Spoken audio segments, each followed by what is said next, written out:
So we have Article 7 is our budget, which is a decrease. Martha, is there anything else you want to add, or that's good? Yeah, so the decrease, we're using surplus money to ensure that no union tax increase. We're all in a difficult situation. And this, I just want to mention too, this is the first per pupil decrease in spending in a very, very long time. I don't know, I don't have the actual number of how long it's been, but this is, I think it's a very responsible budget and it keeps all of our programs. And I'm really hoping that this passes. Thank you. So another colleague, Mark Koenig, will talk a little bit about Article 8. Hello all. I'll just be on video for this because my Zoom video seems to be sketchy tonight. So Article 8 is going to read, shall the voters of Addison Northwest School District vote to establish an education stabilization reserve fund pursuant to the provisions of 24 VSA 2804 for the purpose of funding future budget shortfalls with adherence to the district's current fund balance policy, and authorize the Board of School Directors to assign any surplus funds at the close of the fiscal year up to an amount not to exceed 4% of the current year annual expenditure budget. For a number of years, our auditors have been after us to create such a fund. Both Mount Abe and Addison Central have this fund. A number of school districts across the state also have it. The idea is to allow, why am I echoing? To allow the district to budget in a more conservative fashion rather than worst case scenario. So if we get a couple of students that push us over a classroom limit and would have to hire a new teacher that was unexpected, if we get a few extra special education students who cost more than we had anticipated, all those things can really put a binding on our budget. By having this in place, we have a little bit of a cushion to fall back on. It is not a slush fund. It can only be accessed at the end of the year with board approval under certain circumstances that will be set out in policy and procedure. So we're hoping that the voters agree to allow this fund to help us be fiscally responsible. Thanks.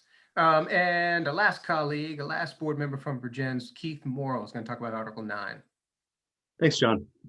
So Article 9 will read, shall the voters of the Addison Northwest School District authorize the assignment of $475,000 pursuant to the provisions of 24 VSA 2804 from the fiscal year 2020 fund balance to the ANWSD Capital Improvements Fund established by the electorate on March 7th, 2017. So basically this fund, as the language says, it already exists. We're more or less just filling up the tank. This is really about taking care of the assets that the district has. We have a bunch of several great buildings, and we have some deferred maintenance that we know about that we need to take care of coming up on these. The high school roof, for example, we don't know the extent of the maintenance required. We know it's there, and we need the funds to do it. So that's really what this article is. Thanks, Keith. And then I'll talk about the last article. It's Article 10, and it's about shall the Addison Northwest School District authorize the Board of Directors to incur indebtedness not to exceed $380,000 for the purpose of mold mitigation in the early childhood wing of the Ferrisburg Central School.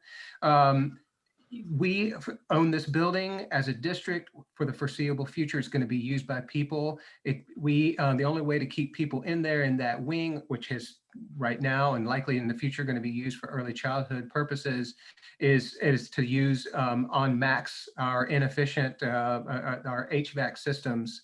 The reason why we're financing this, folks, you might say, like, why are you doing that? It's because of we know that we have some maintenance that we're going to need in the future, but we're not ready to go out to bid for it yet. But we know we need to take care of this. We need to take care of it now.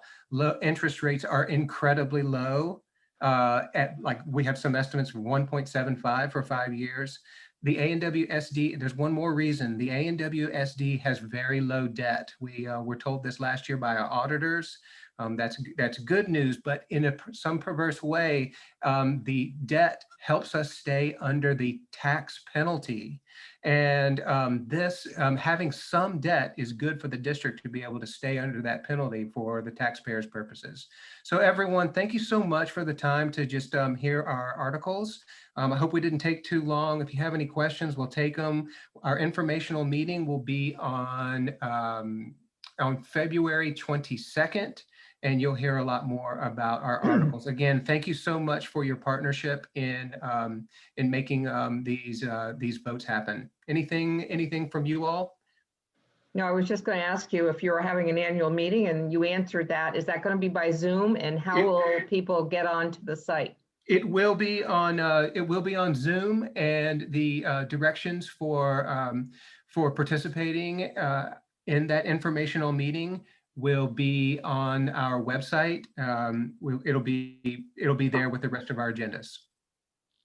Thank you, John. Thank you all for all of your participation in the school board. It's another one of those thankless jobs that never gets all the accolades that it needs. So thank you. Thanks to my colleagues. Hey, it's a Vermont School Board Appreciation Month. I'm really appreciative of these people who serve. Everybody, Martha and Mark and Keith, everybody, thank you all. Thanks for your time. Good night. You're welcome. Thank you. Thank you. Okay, so we have a lot of minutes to review quickly, if we could. So I guess we'll start with, unless someone wants to do it differently, we're going to go minutes by minutes. So we're starting with December 11th. Do we have a motion to accept the minutes? Make the motion. Presented. Second. Is there any discussion or changes to those minutes?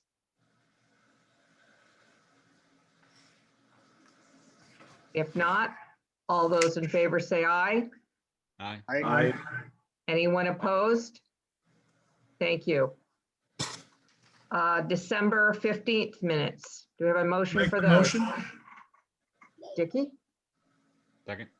There you go. Any changes or discussion on those minutes? Yes, Dick. I think for consistency's sake, just like on all the previous minutes of meetings leading up to this, we can adjust back to from acting to just mayor. Otherwise, I think we're looking pretty good. I just see Brittany shaking her head, so. I missed that last part. He wants to drop acting mayor to just mayor. Any other discussion about that? Anyone opposed to that motion or that suggestion? Okay, all those in favor of the December 15th meetings, please say aye. Aye. Aye. Opposed? Thank you. December 16th meeting. I'll make the motion. Second. Any discussion on those minutes or changes? Same as before, just adjusting the title from acting to regular mayor. Elsewise, I think it looks good. Okay, we'll just assume that from now on. Okay. All those in favor of those minutes, say aye. Aye. Opposed? Yeah. Thank you. December 18th. Do a motion for those. I'll make the motion. Second. Any discussion or changes in those minutes? Hearing none, all those in favor say aye. Aye. Opposed? Thank you. December 29th. Make the motion. Second. Any discussion or changes in the minutes of the 29th? Hearing none, all those in favor say aye. Aye. Opposed? Thank you again. January 5th. Make the motion. Second. Any discussion or changes? Yeah, Brittany, at the end, at the very end of these minutes, it looks like you've got an extra line in there in between Lowell's motion to adjourn and Dickie's second. Okay. Any objections to that change? Okay, hearing none. All those in favor of the minutes as changed, say aye. Aye. Opposed? Great. And we are postponing the January 12th minutes. Okay. Is there any comments that the citizens that are on the meeting tonight that's not on the agenda would like to address?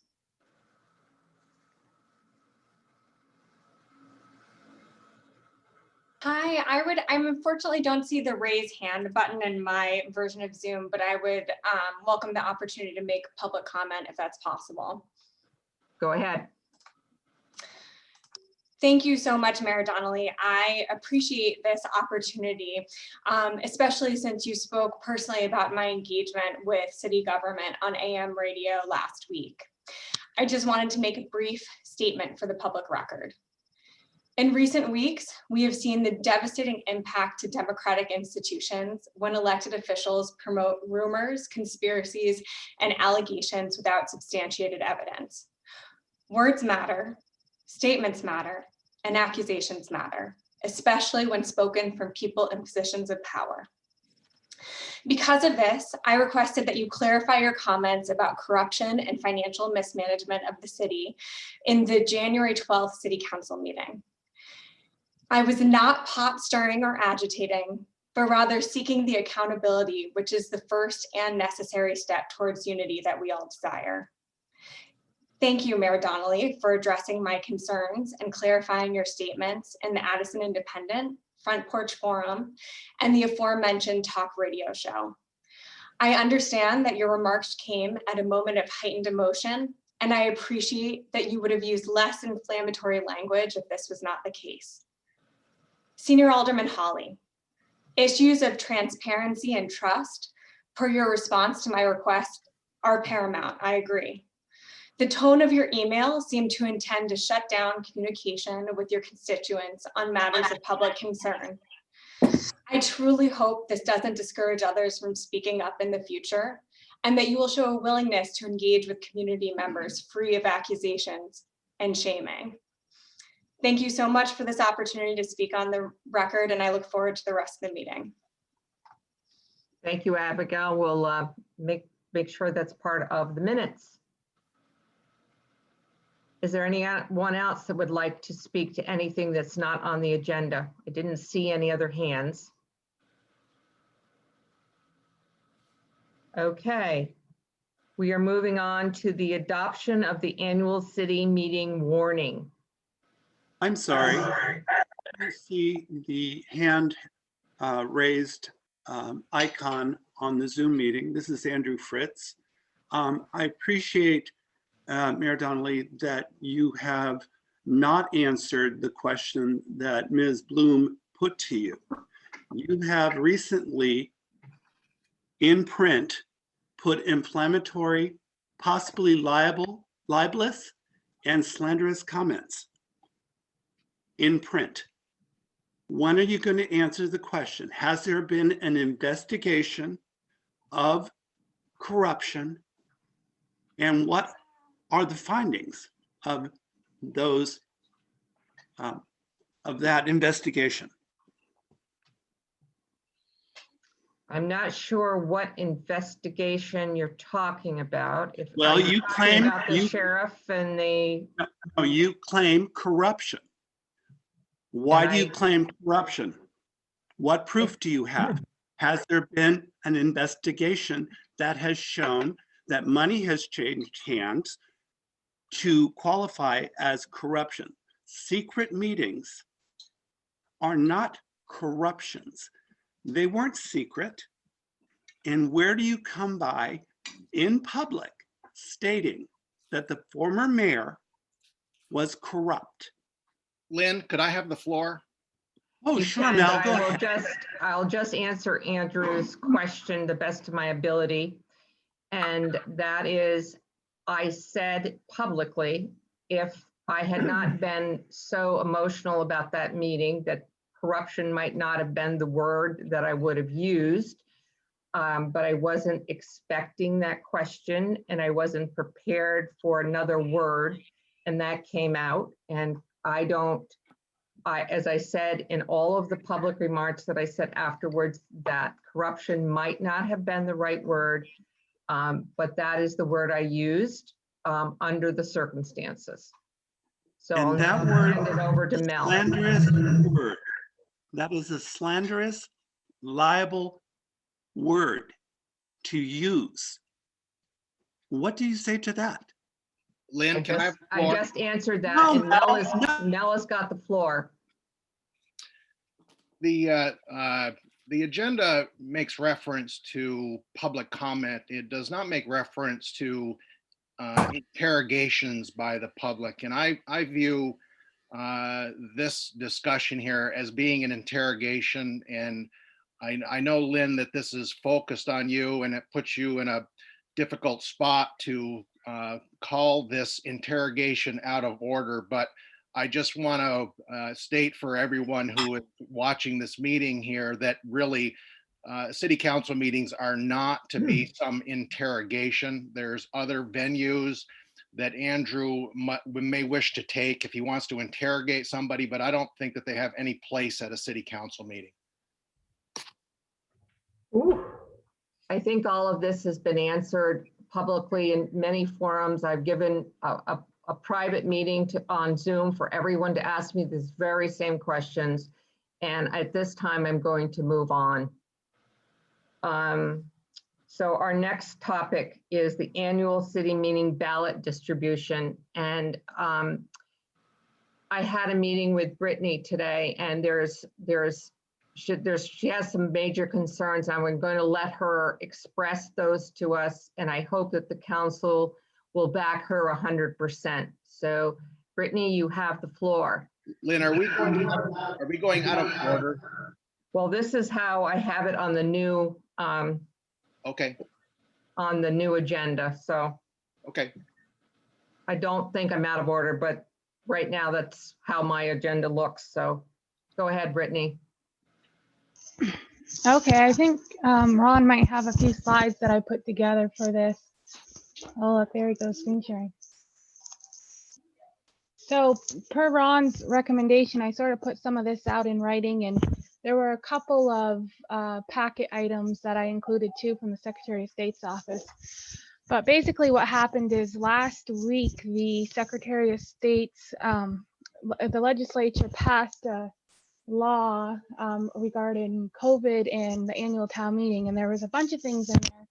But one of the things in there was giving the legislative body the opportunity to approve mailing absentee ballots to all registered voters on the checklist. So this is a question that's going in front of pretty much every council or select board across the state right now. So I talked to neighboring towns, Canton, Addison, Waltham, Ferrisburg, and with some other towns that I've worked for, like Charlotte and Shelburne. And sort of the consensus has been that amount of effort to mail to all registered voters is not something that is really doable. I know of only 2 towns right now that are doing that, South Burlington and Williston, and they're both using a mail distribution company to get this done. So the other big thing with this is the school district. So I had a lot of questions about sort of what's the city's responsibility for the school district ballots, because we have 2 school districts we work with, Addison Northwest and the Patricia Hannaford Center. And finally, the Secretary of State's office got back to me in writing and said, the school districts decide their own ballots, and the city can only decide what they're going to do with their city ballot. So basically, my recommendation is we continue with what we've been doing for years, which is voters have to get a hold of us and request a ballot. Now, I really want to promote absentee ballot, so I thought we could post it on our Facebook page, on our website, make it as easy as possible to get in touch with City Hall to request a ballot, in lieu of doing this mass mailing to everyone on the checklist. Another thing is, I know many of the council members know they were part of the BCA and they were here for some of the elections. The state actually mailed all registered voters ballots for the presidential election. And we still had 411 voters come to the polls. And many of them said that they didn't request the ballot, they didn't want it, and they wanted to vote in person. So I think there's a lot of reasons why we should stick with having voters request the ballot, but at the end of the day, it's up to the city council to decide. And if they do decide they want to mail the ballots to all city voters, we're talking about just the city council ballot. People wanting the school district ballots still have to request them. So we're going to be tracking, the clerk's office will be tracking 3 sets of ballots. Brittany, just a minute, please. Ron, will you mute everybody except the council and Brittany, please? The lights, the background, and the remote computer to do the streaming and the camera, Let me right? see if I can help Ron out here. So Thank you. There, that's better. Okay. So let's see here. Can you pull back up those slides for me, Ron? Perfect. So this was sort of my plan here on this slide that I put together about how we could tackle promoting absentee voting so we still get a lot of participation that way to keep people from coming to the polls during COVID. So this is sort of my action plan list that Ron suggested that I put together here. It's just basically engaging with the public and being very involved in promotion of it. And then the next slide, key dates, just give you an idea of what we're looking at here. So on Thursday, this Thursday, we will be ordering our ballots through LHS. They're our ballot company. They take approximately 10 to 14 days to get those ballots back to us. So that takes us about to February 9th. February 10th is the deadline. You have to have ballots available for voters 20 days prior to the election. So if we were to try to do this mail to all registered voters in Vergennes, we'd want to get it done by February 15th to give voters time to vote and mail back their ballots. And I talked to the people at the Vergennes post office, and they said that was sort of a realistic timeline. And then, of course, the annual city meeting. The first part is going to be held on March 1st at 7:30 p.m. and then voting will take place on March 2nd. So it all seems far away, but these deadlines stack up on us and they're coming up quicker than we think. So that's all I have to say on the matter. Like I said, at the end of the day, the legislation leaves it up to the legislative body to decide. So this is just my recommendation as the clerk. Actually, 6 months, I have 4 elections under my belt, so I have some idea of what this entails at this point. But yeah, I'll give the council back the floor. Looks like Ian would like to speak. Didn't the new legislation also allow us to postpone the city meeting to a more doable time frame if we wanted? What's that? It definitely did. The only thing about that is the school budgets were not, the school districts were not postponing their meetings. So it would lead to the clerk's office holding 2 elections. So Panton really wanted to postpone their annual city meeting. They don't have a tabulator, they hand count. But to do that, that means they would still be meeting on regular town meeting day for the school district vote. And then again in the future for the postponed vote. So they decided, hey, let's just get this over with. We're going for March 2nd. If that makes sense. Is there any other questions from the council? I don't think Ian was done yet. Oh, I'm I mean, sorry, Ian.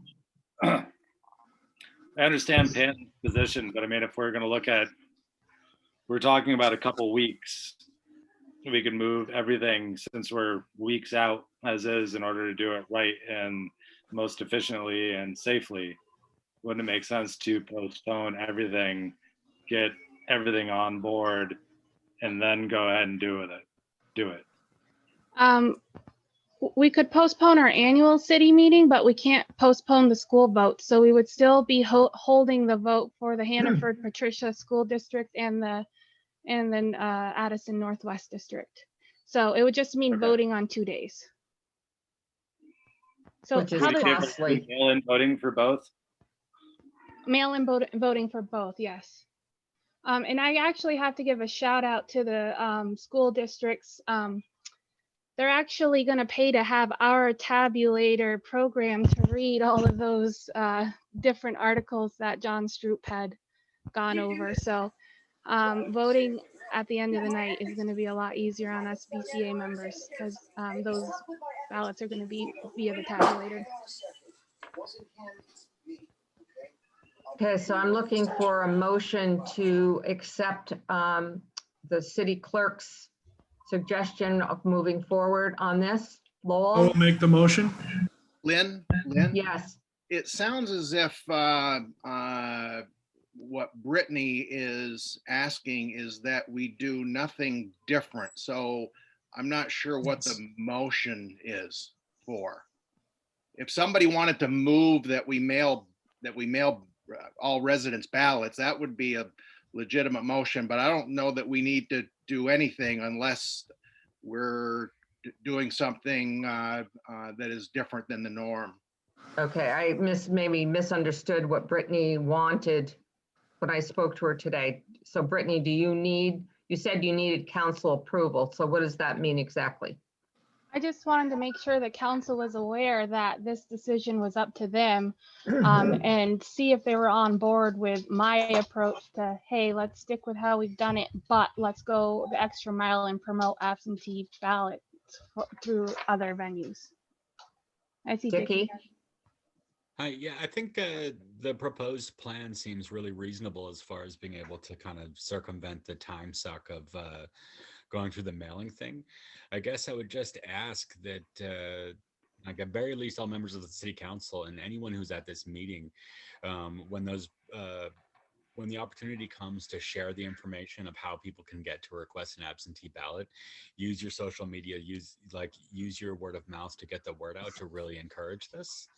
And I think we'll be able to then not have to go down that road as far as either rescheduling, doing multiple elections, and that whole process. I think we can avoid that and maintain the same level of engagement that we've had in the past.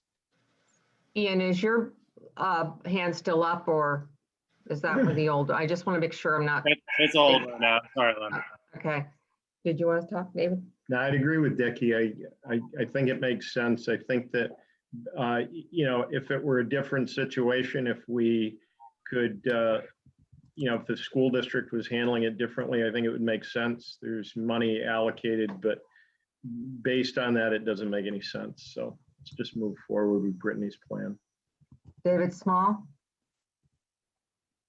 Thank you. I was just curious if there was any cost exploration on the cost to leverage a mailing service to do a universal mail-in situation.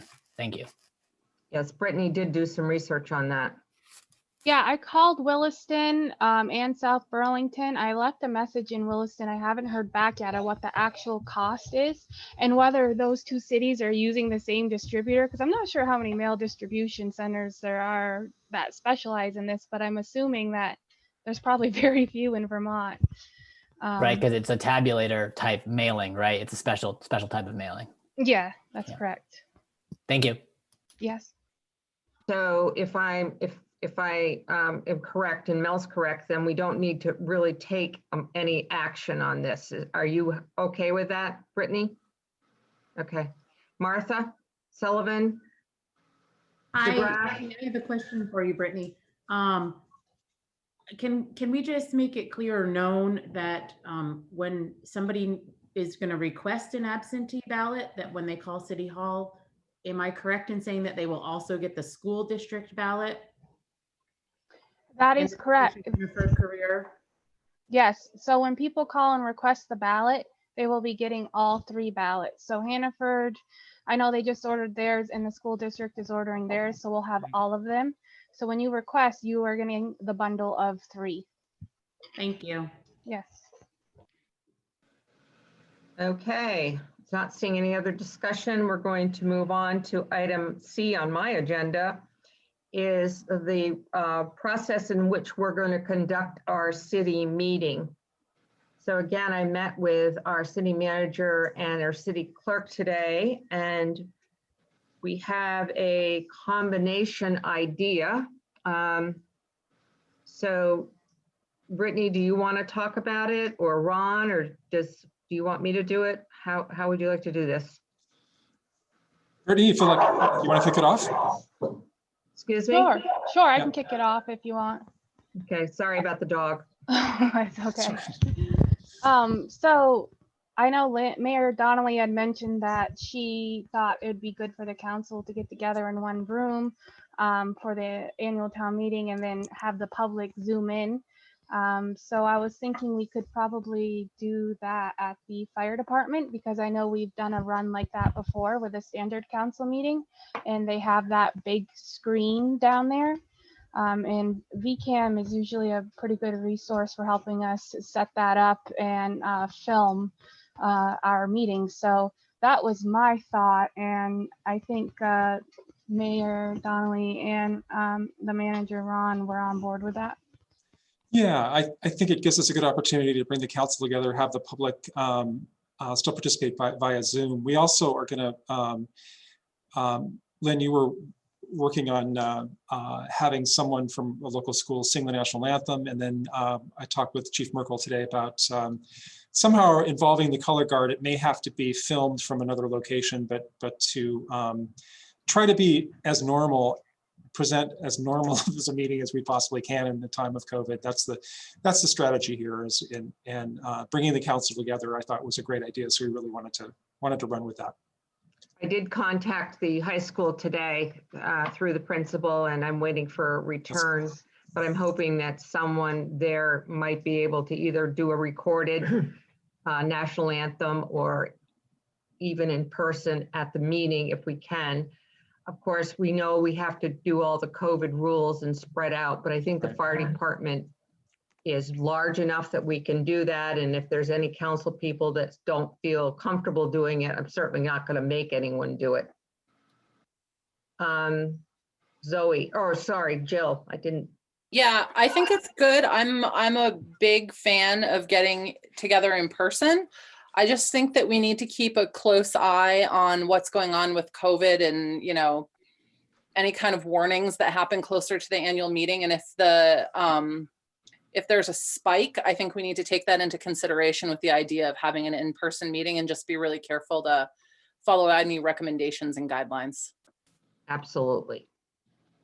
Zoe.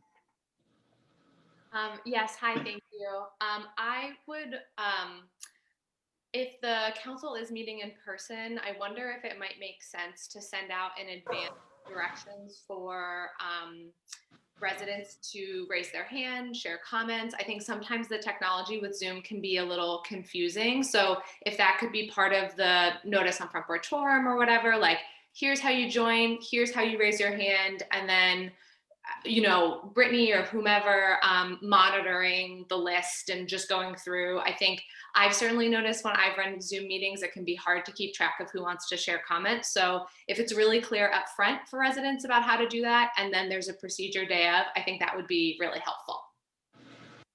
Thank you. Thank you. It's all good. I think Zoe's idea is really great, and that we should do that as a practice for regular meetings. So I'd like to thank Zoe for that recommendation and suggestion. Allison Rimmer. Thank you. Just wondering if the Opera House is of interest because it's larger. Now I know VCAM is very used to setting up in the fire station, but they've also done at the Opera House. And maybe, and maybe it's not a good idea, you could have limited people at the Opera House because it's so much bigger if any public want to come, but that might get very awkward because then how do you decide who gets to come? So I just want to throw out the Opera House as a big space. Thank you. We actually thought about it, Allison. However, there is a huge screen TV at the firehouse, and we thought we'd have better vision of people who are participating and had questions and could raise their hand. We would be able to see more people. Yes, Right. Jill. Allison, do you guys have a projection screen that we could use in lieu of a television monitor? We do. We have that ginormous screen, and we also have the kind of normal, 1950s, white screen and a projector. So I say the 1950s, you know what I mean? That kind. Yeah. It's probably not that much greater than a monitor, but we also have the enormous RP, that enormous screen that we pull out. So I can be your liaison if you guys want to consider what works for you guys. So Lynn, if it works for you, I'd be happy to take the action to talk to Allison and someone at the firehouse to see what our best venue would be and how that would look. That's fine with me if that's okay with Brittany. Yeah, it looks like it is. Yeah, whatever works best for everyone. Thank you. Sure. Okay.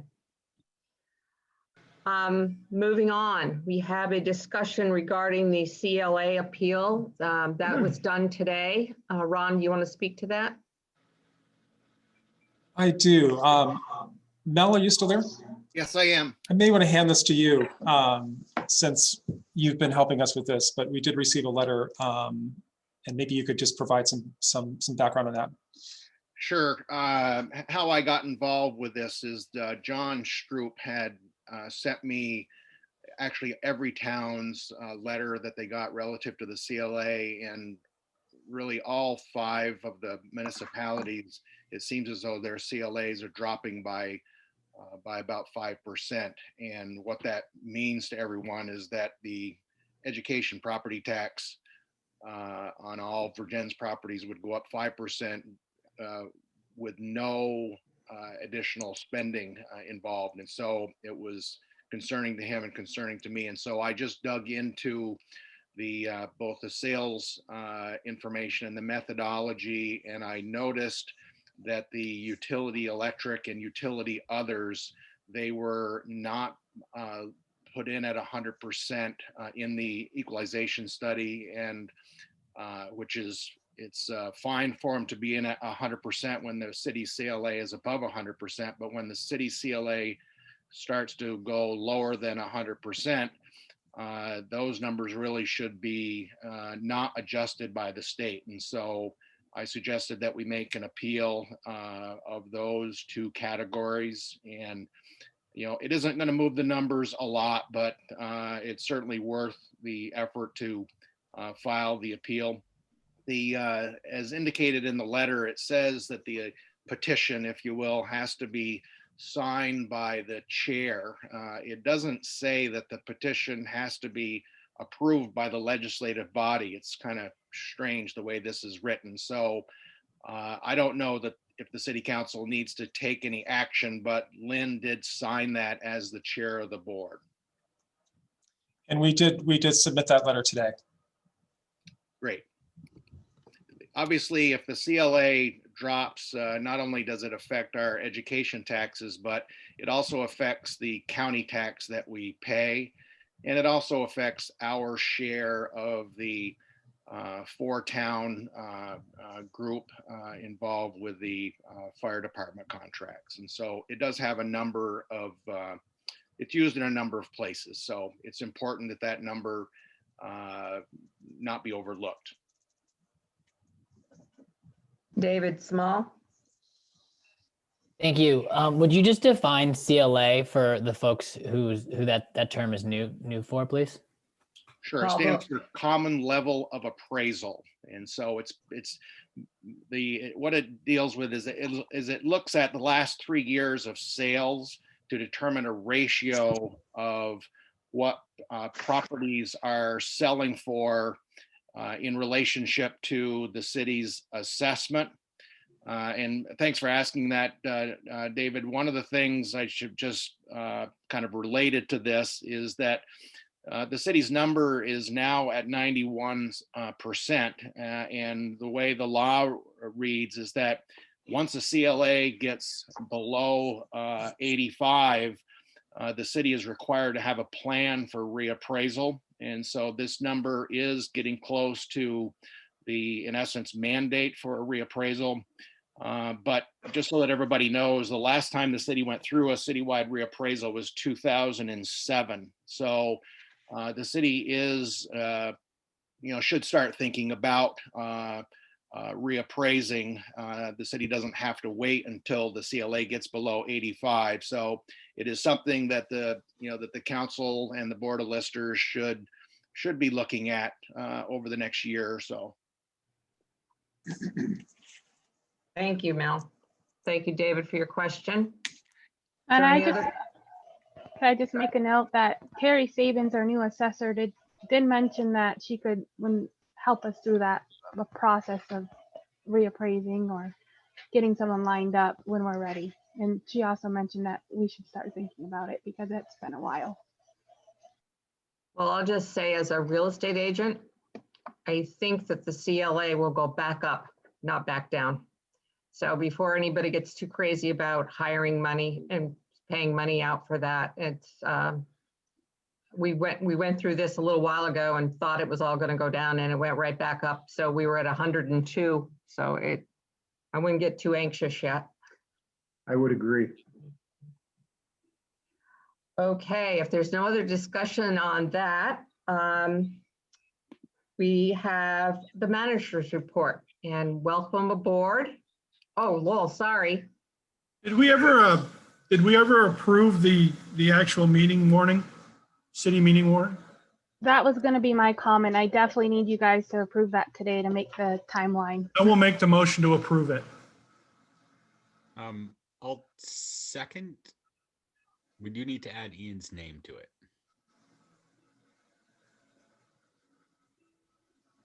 Sorry, how did I miss that? You talked about it briefly, and then you went into Brittany's situation with the election. So okay, sorry about that. Okay.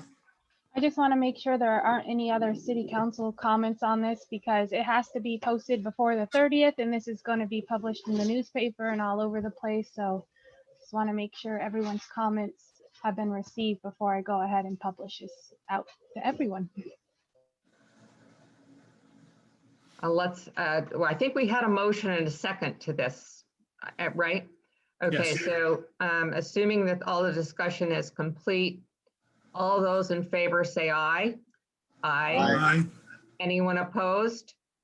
Anyone not voting? You got it, Brittany. Sorry, I missed that. Lynn, we also do the warrants. I haven't looked at all of the warrants yet. Have you seen them all yet? They were in the packet. The packet for this meeting didn't include the warrants that weren't approved at the last meeting. So I think we're developing a little bit of a backlog. Okay. We will make sure that gets sent out. We are trying to catch up in the best way possible. It's been very difficult, but now we have Ron on board, things should get caught up. Sorry, Ron, go ahead with your report. No problem. This is my 6th day. So I just want to say that, sort of give you a quick update on some things that I've been doing. In the last 6 days, I've been able to meet with staff. I've had meetings with the PD team, Public Works, wastewater. I've had a great conversation with Jim Brewer over the phone. We're meeting this Friday. Have spent time with our really great administrative staff here, and have just got a chance to get to listen and hear where people are, and as a leader, my approach is one that's collaborative, and I think part of being a leader is helping your team identify the barriers that are keeping them from doing their jobs and really, achieving the mission. I want to say that the changes in leadership over the last year and a half, 2 years, coupled with our recession and the pandemic, has been hard. I know it's been hard for all the people on this call, and I know that we all share that. But I just want to say that I hear those concerns, and I hear the concerns about what's been occurring. But I also want to express and say that this team is resilient. They are incredibly dedicated to the city. Every single person I've encountered has demonstrated resiliency, dedication, and a commitment to the mission. And I want to acknowledge them all for their leadership, because they keep the city running. And I'm really proud of them. I'm really proud to be able to serve with this team. I have confidence in every single one of them, and I want them to know that. And I know that we'll get through this, but it's been a real privilege to spend time with everybody. The second thing I want to say is that I want to meet people in the community that want to meet me. There's some people that might be interested in doing that. So what I want you to offer tonight, and I encourage people to put this out, send me an email at manager@vergennes.org. And what I'll do is send you a link back. I'm using a tool called Calendly. It's an app. And basically it'll give you just a lot of different options for meeting times that might work for you. I'm setting up meeting times on weekdays, evenings, weekends. They're 15-minute meetings, but if we need more time, we can reschedule again. But I just want to offer that up to people who have an interest in meeting me. I've spent some time with people in the community, but this is going to be probably a faster way for me to do it. I also want to bring up some kind of an update or give a report on our finances.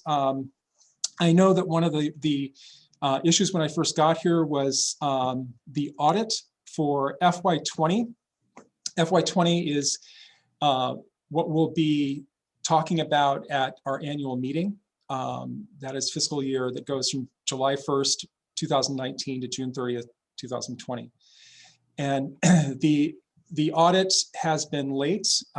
It's been late for a number of reasons. I think not to sort of reiterate, but I think the loss of folks in the administration in City Hall over the last year and a half, 2 years, so three individuals, pandemic, refinancing, just all the things have sort of come to a head. So with the team, we've been taking things and understanding what is the workload and kind of breaking things down. And I want to acknowledge both Brittany and Abby for their professionalism, their emotional maturity, a lot of emotional maturity. And I want to thank Joan for stepping in and helping us. So we're looking at having the audit. Abby and I spoke with the auditor yesterday.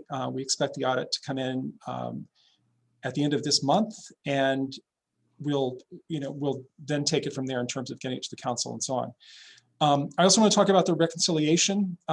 Again, I think some of the things that have happened, changes in leadership, some leaders wanting to try to post things, and maybe not doing it correctly, and some leaders having different styles. I think staff has tried to sort of bob and weave with that. So as a consequence, we are behind in our reconciliation. I've met with our treasurer, Abby, and we have a plan in place on how to get ourselves through that. We had a conversation yesterday with the auditor, and I think we have a good plan. My promise to you is I'll have a report back at the next council meeting. Our expectation is that we will either be reconciled or damn close. And I welcome if anyone wants to reach out to me with more questions, please do. I also want to say that having talked with staff, I've told every team that I've met with that to please expect that my personal goal is that I will and again, this is a goal. I will strive for no increase in the property tax. That's my goal. And I want you to know it. The team is aware of where I'm coming from. And one of the things I've been talking to the team about is being able to do budget presentations at city council meetings where we would have, it would be professional, polished, but you would be able to, citizens would be able to see the budgets in sort of a PowerPoint form that would go out on the web. And it would be an opportunity for our citizens to understand what our budget's all about. And with that knowledge, you know, in the future, we can all make better decisions having more of that information. So that's the plan. And that's my report. My future reports hopefully will be a lot longer and more detailed, but I wanted to let people know what's going on. And I just want to say how excited I am to be here and how much I've enjoyed meeting people and how friendly people have been, and what a beautiful city you have. You've got it. So I'm happy to be here. And that's it. Thank you, Ron. So for those who do not know who is on the ballot this year for this March, I thought I would let you all know that tonight. So Matt Chabot, who is again a former manager, former councilman to the city, he is running as mayor. There's no other candidates that I'm aware of running for mayor. And our present council, Mel Hawley's running, Lowell Bertrand and Ian Huizinga. And new to the plate is Sue Rakowski and Ray Paul. So it's a great slate. I think anybody, whatever your views are, there's plenty to choose from, and I hope you take the time to vote. That's the most important thing right now, and see if we can get our city back going in the right direction and a positive one. So we are time to adjourn. Do I have the usual candidates here to do that? I'll make the motion to adjourn. Second. He does second. Good night, everybody. Thank you for joining us, and we'll see you in a couple of weeks. Need to vote. Thank you, everyone. Bye. We didn't vote the motion. Aye. Oh, sorry. All in favor? Aye. Aye. Thanks.